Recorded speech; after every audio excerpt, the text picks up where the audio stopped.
Ito, samahan natin si Boy mag-shopping sa Woolies.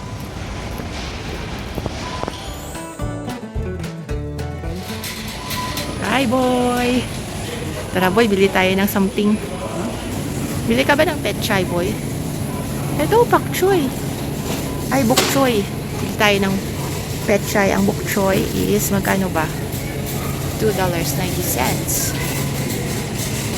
Tapos iniwan ako dito ni Boy. Ando na siya, oh. Ano yung kukunin ni Boy? Advance ba ito? Ay, hindi. Zucchini. Oh, advance. Zucchinis. Zucchinis is $3.50 ang advance. Ano pa, Boy? Bili ka ng beetroot. $6.50 ang kilo. Itong Brussels sprouts. Pangit yung lasa. Favorite ni Boy. Ano yan, Boy?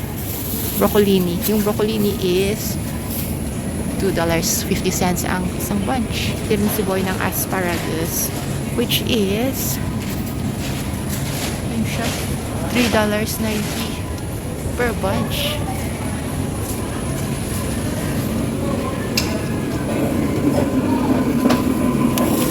Kuha pa talaga si Boy ng plastic bag at ilagay yung kanyang broccolini.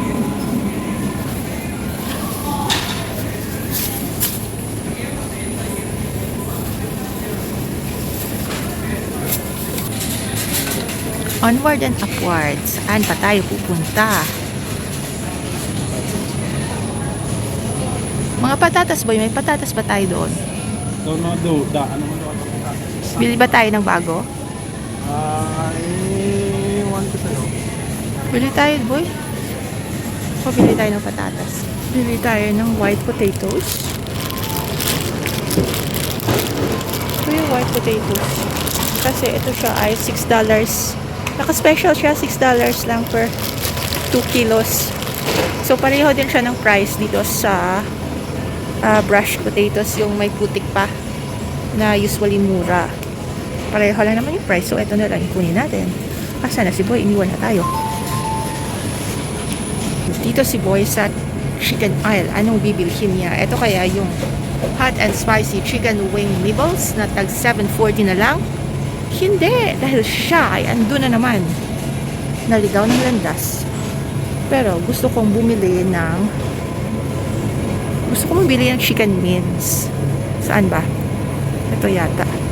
2 for $15. Oh, ito ba yun? Ay, pork mince naman yan. Pork. Wala na masyadong pagpipilian. Hala, may shortage. Ito na lang yung bibilihin natin, yung $10 na mince. Chicken mince yan, o free range pa. At ito yung bibilhin ko. Asa na ba yung... Oh my gosh, asa na ba yung salmon dito? Naubos na yung salmon. Naubos na yung salmon. Ito pa yung pinunta ko dito, yung salmon. Wala na, naubos. Kainis. Hello. O yan, sale. Sale sana, $24 na lang imbis na $29.50. Sira na ang gabi ko. Si Boy hindi makadecide kung ano yung bibilhin niya sa mga manok na yan. Ano kaya yung binili niya? Tay as in atay. Magkano ba yung binili mong atay? $10.82 ang total price. $17.50 ang isang kilo. Katakot ng mga slices. So ang lalaki. Ito siya yung lamb shoulder roast. Kasi itong mga Australiano dito, mahilig to sa mga lamb eh. Walang gaanong mga ganun sa Pilipinas, ng mga lamb. Ito gusto ni Boy. Baboy. Nako. Baboy. Kasi rhymes with boy. Ano ba yun? Boy, pag nakita to ng nanay ko, bumibili ka naman ng pork dyan. Pagagalitan ka naman, Boy. Pag nakita ka ng nanay ko na bumibili dyan ng pork, nako. Kasi nga, diba, yung pork hindi masyadong healthy. Kaya yun. Hindi gusto ni Mother. Tapos, ito si Boy. Pulot pa siya ng pork. Nako. Oh, may mga frozen meals pala sila dito, oh. Tingnan nyo yan. Ayan, may macaroni and cheese na naka-box ng ganyan. Tapos, lulutuin mo lang sa oven for 35 minutes. Yun na siya. $12.50 ang isang tray. Tapos may iba pa, may mga lasagna, ganyan. O lasagna, yung lasagna magkano ba? $13.30. Tapos may roast chicken with roast veg, $23. May creamy chicken and bacon bake, $17 naman.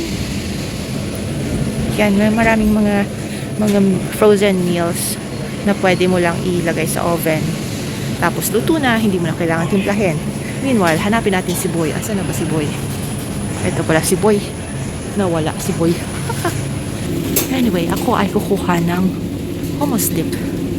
Kasi ito siya ay vegan at gluten-free para sa baby shower party na pinaplano ko.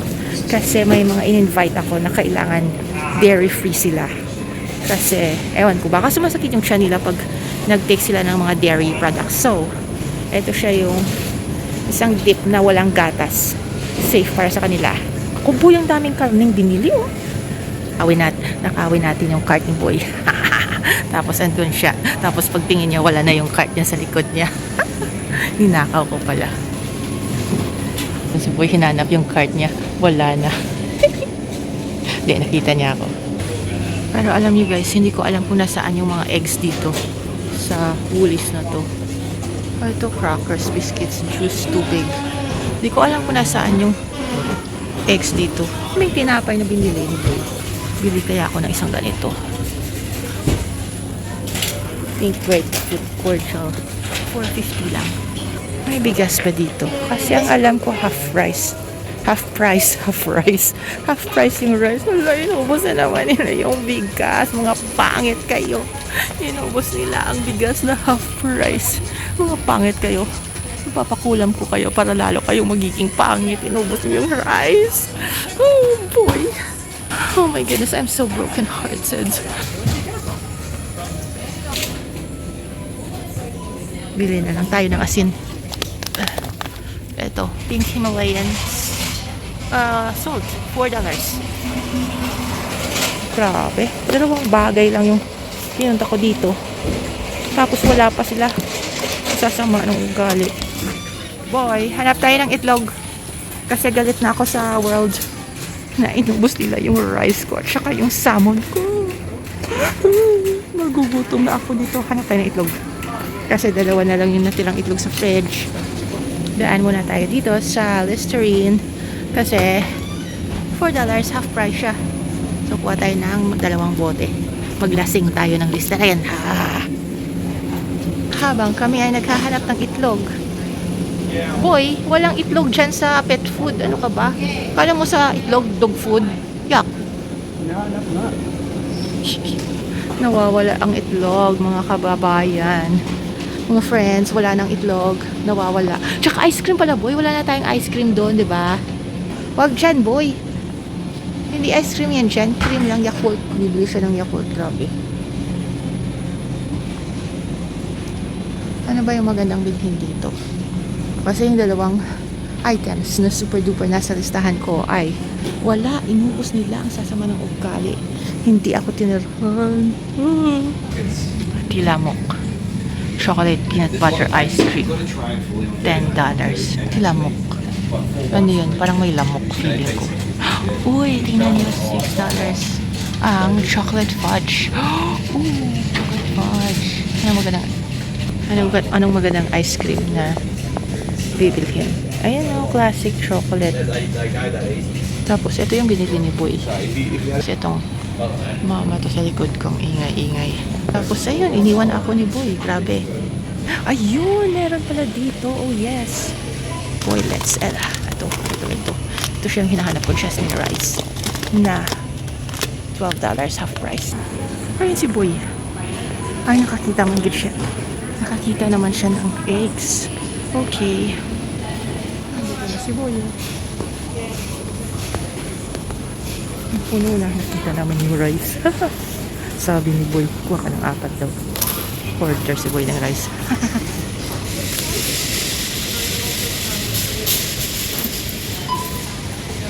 So anyway, I've got a bag.